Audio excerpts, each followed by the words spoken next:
लड़कीबाज पड़ोसी। ये हैं मिस्टर मनसुख। उम्र 60 साल।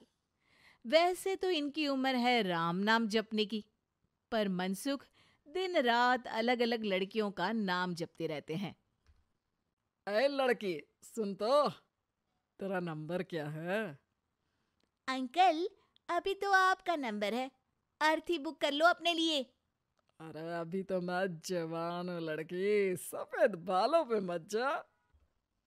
मनसुख राम को लड़कियां छेड़ने की गलत आदत थी। पत्नी बहुत पहले गुजर गई थी, जिसके बाद मनसुख खुले बैल की तरह हो गए। जहां दिखी नारी वहां लाइन मारी। मनसुख राम के पड़ोसी सोनी जी के यहाँ नई बहू आई। नाम था कल्याणी। अरे वाह बेटा कल्याणी, तेरे आते ही घर में खुशी खुशी हो गई है बेटा। अरे माँ जी, जलेबी खाओ, बात मत करो। बोलने से खुशी को नजर ना लग जाए।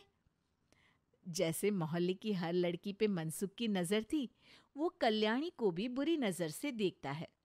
एक दिन कल्याणी छत पे मिर्ची सुखाने जाती है। दूसरे छत पे खड़ा मनसुख गाना गाने लगता है। उफ उफ मिर्ची, हाय हाय मिर्ची, देखे तो तुझे लग जाए मिर्ची। कल्याणी को लगता है कि यूं ही गा रहे हैं, शौकिया तौर पर ये तो होता ही रहता है। एक दिन कल्याणी आंगन में पौधों को पानी दे रही होती है। फूल हूँ गुलाब का, चमेली का न समझना, आशिक हूँ मैं आपका, सहेली का न समझना। कल्याणी को ये बात बहुत अजीब लगती है, क्योंकि शायरी बोलते वक्त मनसुख उसी की तरफ देख रहा था।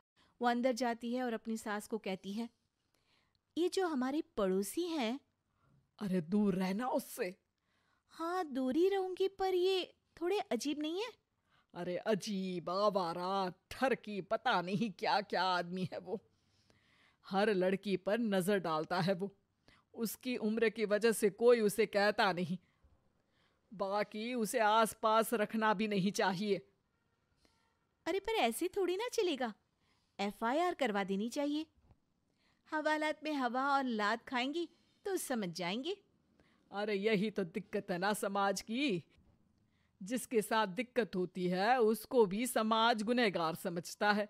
लड़की अगर बोल दे कि फलाने ने मुझे छेड़ा है, तो कुछ लोग तो ये कहने लगते हैं कि लड़की की भी रजामंदी होगी ही।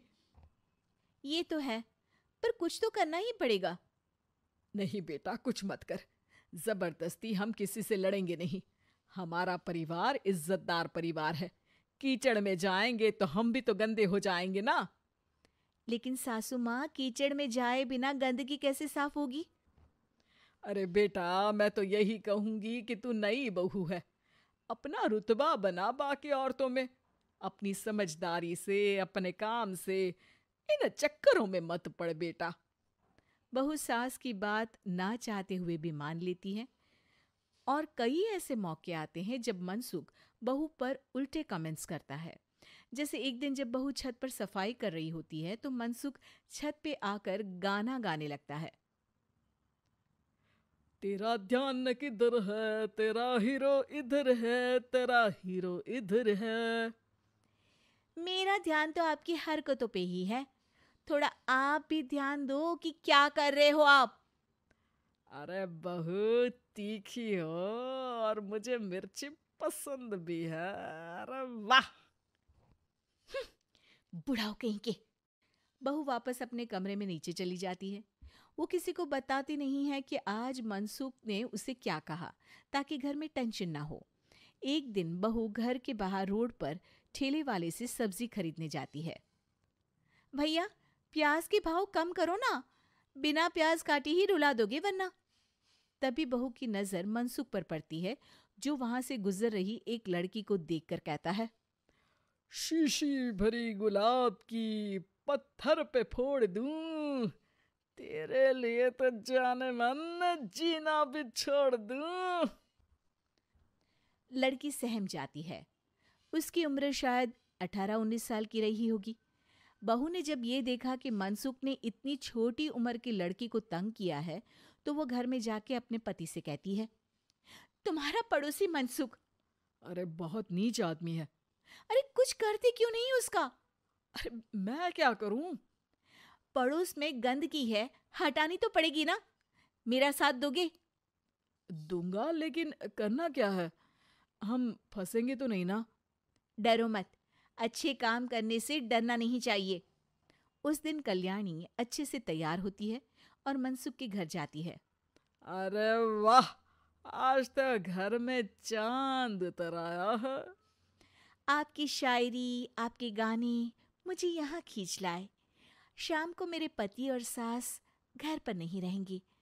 आप मेरे घर आ सकते हैं चाय पीने।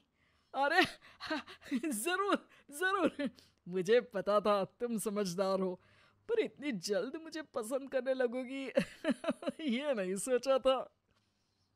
चाय पे इंतजार रहेगा। मनसुख शाम को कल्याणी के घर चला जाता है।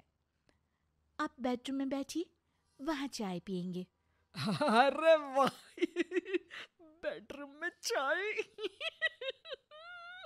मनसुख हंसता हुआ बेडरूम में जाता है और वहां का नजारा देख के घबरा जाता है। वहां पर मोहल्ले की वो सारी लड़कियां खड़ी हैं जिनको आज तक मनसुख ने छेड़ा था। कल्याणी भी बेडरूम में जाके दरवाजा अंदर से बंद कर लेती है। अब बेडरूम से सिर्फ डम डम डिशुम डिशुम की आवाज आती है और बीच बीच में मनसुख की चीखें भी सुनाई देती हैं। अरे माफ कर दो बिटिया, अरे नहीं नहीं नहीं, अरे डंडे से नहीं, अरे लग जाएगी। बेडरूम का दरवाजा खुलता है और मनसुख की हालत एक लुटे फटे कौवे जैसी हो जाती है। किए की सजा तो मिलनी ही थी आपको, लेकिन आपकी और आपसे ज्यादा हमारी इज्जत का भी ख्याल रखना था। इसलिए इस बार शांति से धर धर के धरना किया हमने आपकी। अगर जरूरत पड़ी तो बाहर जुलूस भी निकाल सकते हैं। आप ऐसी गलती नहीं करूंगा, मुझे माफ कर दो। बहू मनसुख को बाहर छोड़ने जाती है। मनसुख अपने घर की तरफ बढ़ता है। वैसे आपको चाय कैसी लगी? मनसुख अपने दुखते गाल पे हाथ रख के कहता है, कड़क।